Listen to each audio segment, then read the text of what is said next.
राधे राधे, जय श्री कृष्णा। आप देख रहे हैं तिलक पत्रिका। मैं हूँ आपके साथ सुशील गोस्वामी। अपनी महाराष्ट्र यात्रा में हम आपको लेकर आए नासिक। और नासिक, जैसा कि आप नाम से समझ रहे हैं कि जब रामावतार में भगवान राम की लीला के समय, जब भगवान श्री राम की धर्मपत्नी सीता जी का जब रावण ने अपहरण किया था, उसके बाद जब सूर्पणखा जो आई उसकी जो नाक काटी थी, तो नासिकागिरी से इसका नाम नासिक है। यहाँ का एक विशेष मंदिर है और वो मंदिर के आज हम आपको दर्शन करा रहे हैं। और लाखों वर्ष प्राचीन है, गोदावरी के तट पर रामकुंड में, क्योंकि राम ने यहाँ पर स्नान के लिए, इसलिए से घाट का नाम रामकुंड है। और यहीं पर एक कपालेश्वर महादेव है। बड़ी महिमा है यहाँ की, और इतनी महिमा है कि स्वयं भगवान शिव आशुतोष जो लोगों को मुक्ति देते हैं, उनको भी ब्रह्म हत्या के पाप से मुक्ति मिली। इसके पीछे क्या पौराणिक कथा है, क्या यहाँ की महिमा है और क्या ग्रंथों में इसका उल्लेख मिलता है, आइए यहाँ के जो तीर्थ पुरोहित हैं उनसे बात करेंगे और जानेंगे यहाँ की महिमा कि क्या कहते हैं कपालेश्वर महादेव। बोलेगा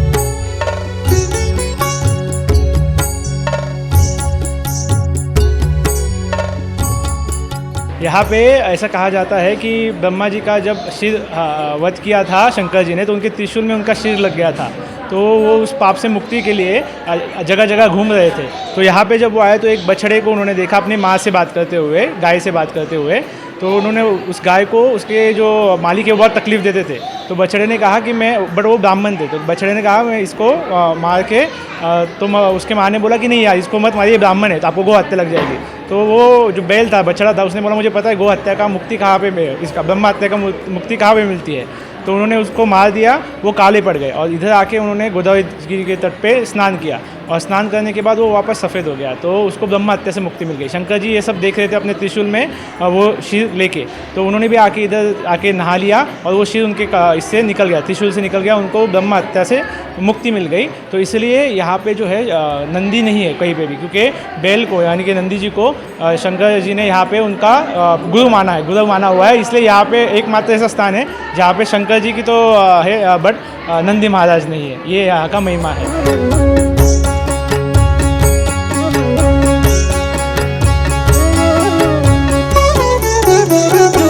तो देखिए मेरे साथ यहाँ पर ये यहाँ के तीर्थ पुरोहित हैं, काफ़ी बुजुर्ग हैं। आइए उनसे जानिए, क्या नाम है आपका? मेरा नाम दयाराम। दयाराम जी, कितनी अवस्था है, एज कितनी है आपकी दयाराम जी? 88। तो आपके पास तो बहुत बड़ा अनुभव है, आप यहाँ बहुत समय से देख रहे हैं।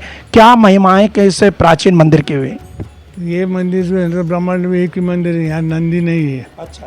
तो इसका कहना ऐसा है कि भगवान ने नंदी को गुरु माना है। उसका वजह ऐसा है, ब्रह्मांड में देव सभा चालू थी। ब्रह्मदेव को 5 मुख थे, 4 मुख से भगवान की स्तुति करते थे और 1 मुख से भगवान की निंदा करते थे। इसलिए ये भगवान कैलाश में बैठे थे, इनके भी ये बात ध्यान में आ गई कि भाई वो क्या ऐसा कैसा करते हैं। इसलिए वहाँ गुस्से में महादेव मंदिर इधर आ गए सभा में, और जो मुख से वो निंदा करते थे वो मुख काट डाला। इसलिए भगवान के ऊपर ब्रह्म हत्या का पाप लग गया। तो फिर सब देव लोगों ने क्या बोला कि अभी इनको प्रायश्चित लिए बगैर मोक्ष नहीं मिलेगा। ये बात भगवान के ध्यान में आ गई। फिर वो कमंडल ब्रह्म का मुख और त्रिशूल उठा के 12 साल ब्रह्मांड घूमे, मगर उनको कहीं प्रायश्चित का मार्ग मिला नहीं। आए क्या समझ? अपने प्रायश्चित करने के लिए जो घूम रहे थे, वो घूमते घूमते त्रिभुवन में घूम घूम के वो नासिक के इधर आ गए, गोदावरी के तट पर आ गए। तट पर नहीं आए, गोदावरी के इधर, हाँ, पंचवटी क्षेत्र में आ गए। वो एक पंचवटी में ऐसा विश्वकर्मा ब्राह्मण है मंदिर था पहले, वो उसके घर में जो बछड़े गाय होती है, वहाँ वो अदृश्य रूप से उनके यहाँ रुक गए।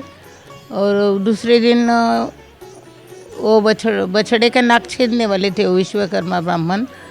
तो वो बछड़ा अपनी माँ से बोल रहा था, मैं ये ब्राह्मण को कल बचने नहीं दूंगा बोले। तो माँ बोल रही थी ऐसा नहीं करना बेटा, अपने को ब्रह्म हत्या का पातक लगेगा। तो बछड़ा बोल रहा था ब्रह्म हत्या का पातक कहाँ निकलता है, मुझे मालूम है। तो बोले ऐसा नहीं होता, लेकिन ब्रह्म हत्या का पातक ही बोले तुझे मालूम है क्या, इसने आज तक हमारे पूर्वजों को सबको बस दूध पीने नहीं दिया और हमको कष्ट करते ले लिया। तो हमारा भी कुछ है। तो इसी वजह से जो नाक छेदने वाले थे दूसरे दिन वैसे ही सब जब 2-4 ब्राह्मण इकट्ठा हो गए, उन्होंने वो गोबर की जलाई, उसमें वो दामन गरम करने लगे। तो उसने उसको, वो ब्राह्मण को अपने सिंग से उठा के पटक दिया, तो ब्रह्म हत्या का पातक उसको लग गया। वहाँ से वो जो निकला, उधर अदृश्य रूप से शिव बैठे थे रात से, वो सुन रहे थे। तो उन्होंने वहाँ वो जो निकला तो उसकी पूँछ पकड़ के उसके पीछे पीछे चले गए। वो जो वहाँ से जो निकला तो अपने गोदावरी तट पर, अरुणा वरुणा गोदावरी तीनों का एक संगम है, वह संगम पे उसने उसको उधर स्नान किया। और वो जो काला पड़ गया था ब्रह्म हत्या का पातक लगने से, तो वो पूरा सफ़ेद हो गया। तो शिव जी ने भी वैसा ही उसके साथ किया। वहाँ जो कपाल था उनके साथ में, तो कपाल उधर गिर गया। वहाँ से वो अदृश्य रूप में इधर आ गए। और इस स्थान पे ऐसा है, मंदिर जैसा मंदिर नहीं है, ये श्री यंत्र है। विष्णु को जब रामावतार में आना था तो उनको मालूम था कि अपना आराध्य दैवत क्या है, अपना आराध्य दैवत शिव रहेगा। तो उन्होंने श्री शक्ति द्वारा यहाँ श्री यंत्र बनाया था। उसी स्थान पे वो स्वयंभू निकले और उनकी जो यानी पहली पूजा होती है अपनी प्राण प्रतिष्ठा, वो इंद्र और विष्णु ने इधर बनाई है। और जब उन्होंने वहाँ जो यानी अपना जो कपाल गिर गया, वह उन्होंने ऐसा यानी गंगा जी को बोल दिया कि यहाँ तेरे इधर जो भी कोई तीर्थ स्थान में हस्ती वगैरह डालेंगे तो वहाँ 3.5 घंटे में उनके पानी हो जाएगा। हाँ, पानी अभी कहीं भी डालो तो हस्ती का पानी नहीं होता, अपने रामकुंड में जो डालते हैं तो पानी हो जाता है उसका। वैसे करके इधर आके बैठ गए। आज भी ऐसा समझ है, यानी पहले बताए थे कि इधर इंद्र और विष्णु रात को इधर दर्शन को ले, शिव जी के दर्शन को आते हैं। तो ये मान्यता है कि यहाँ आने के बाद अगर किसी से जाने अनजाने में कोई ब्रह्म हत्या हुई है, उसके पाप से मुक्ति मिलेगी। हाँ, और फिर वो नंदी जो शिव जी के पीछे आने लगे तो शिव जी ने बोल दिया उनको कि हर जगह तू मेरे मंदिर में मेरे साथ में चेला बन के बैठता है, इस स्थान पे तू मेरा गुरु है, इस स्थान पे तू आना नहीं है। इसलिए नंदी के दर्शन, इसीलिए इधर नंदी महाराज नहीं है, इसलिए शिव जी ने उनको अपना गुरु बनाया है। जगह कितनी यहाँ की एक बड़ी रोचक और बड़ी ही आनंददायक है, जो पुराणों में मिलती है कथा वो बताई कि हर जगह पर आप नंदी को भगवान शिव के साथ, जो शिव परिवार में है, भगवान शिव हैं, माता पार्वती हैं, कार्तिकेय हैं, गणेश हैं, नंदी हैं, लेकिन इस जगह पर नंदी के दर्शन नहीं है। और क्यों नहीं है, वो कितनी सुंदर बात बताई कि नंदी की वजह से ही भगवान शिव को ब्रह्म हत्या के पाप से मुक्ति मिली थी। तो उन्होंने कहा कि आप हमारे गुरु हो, इसलिए इस स्थान पर आप हमारे साथ नहीं रहोगे, क्योंकि गुरु हमेशा शिष्य के सामने उच्च स्थान पर बैठता है, तो भगवान शिव के सामने कैसे बैठे, लेकिन इस जगह पर नहीं है। तो बड़ी पौराणिक कथा है और बताया कि ये श्री यंत्र है कि जरा भगवान राम और भगवान विष्णु और इंद्र आकर यहाँ उन्होंने इनकी प्राण प्रतिष्ठा की पूजा करने आते हैं। तो ऐसा दिव्य पौराणिक और आदिकाल का ये एक शिव आराधना का स्थान है। और जैसा कि आप जानते हैं कि ये नासिक बड़ी पवित्र भूमि है और 2027 में अगस्त में यहाँ पे सिंह कुंभ का भी आयोजन होगा, लाखों करोड़ लोग देश विदेश के आएंगे। तो यदि आपका भी अब नासिक में जब आप आते हैं तो गोदावरी के तट पर जहाँ राम कुंड है उसी के बिल्कुल ऊपर ये मंदिर स्थित है, प्राचीन मंदिर है। आप भी यहाँ आएंगे तो आपको भी एक अलग यहाँ आनंद मिलेगा। और भी मेरे साथ यहाँ के निवासी उनसे जानेंगे। क्या नाम है? आरती शर्मा। आरती, क्या कुछ कहोगे यहाँ के बारे में, क्या महिमाएं गोदावरी माँ की, राम कुंड और ये कपालेश्वर महादेव? कपालेश्वर भगवान का तो ऐसा है कि वो साक्षात है। आप जो भी यहाँ मन्नत मांगते हैं वो साक्षात अपनी पूरी होती है। और हमारा मतलब रोज़ की यहाँ सेवा, हमारा अनुभव है कि हमको भगवान यहाँ साक्षात ऐसे महसूस होते हैं। और कपालेश्वर भगवान का ऐसा है कि पूरे विश्व में मतलब अपने पूरे भारत में आप कहीं पे भी जाओ तो नंदी मतलब हर जगह है, पर यहाँ पर नंदी नहीं है। और नंदी का स्थान मतलब भगवान ने गुरु माना है।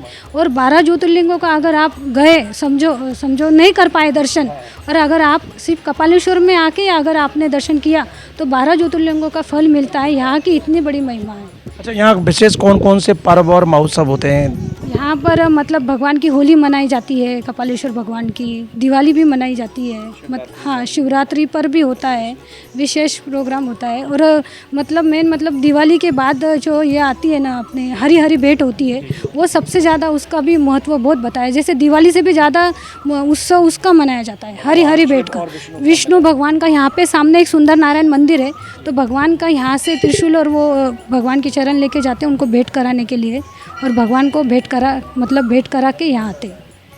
देखा आपने जानी यहाँ की महिमा। और एक विशेष जो बात बताई है कि जब भगवान शिव ने ब्रह्मा जी का जो मस्तक काटा था तो उस कपाल को लेकर जब यहाँ आए तो वो यहाँ गिरा, और बताया कि यहाँ पर आकर राम कुंड में आने के बाद और मात्र 3.5 घंटे में वो जो हस्ती थी वो उसी में पानी में घुल के मिल गई। कहीं पर भी आप अगर डालेंगे तो हड्डी इतनी आसानी से नष्ट नहीं होती है, गलती नहीं है। लेकिन इस स्थान की महिमा है कि यहाँ मात्र 3.5 घंटे में जो अस्थियाँ, तो ऐसा ही भगवान ने कहा कि अगर कोई भी भक्त आकर यहाँ पर अस्थि विसर्जन करे तो 3.5 घंटे में वो भी यहाँ पर जल में विलीन हो जाते हैं।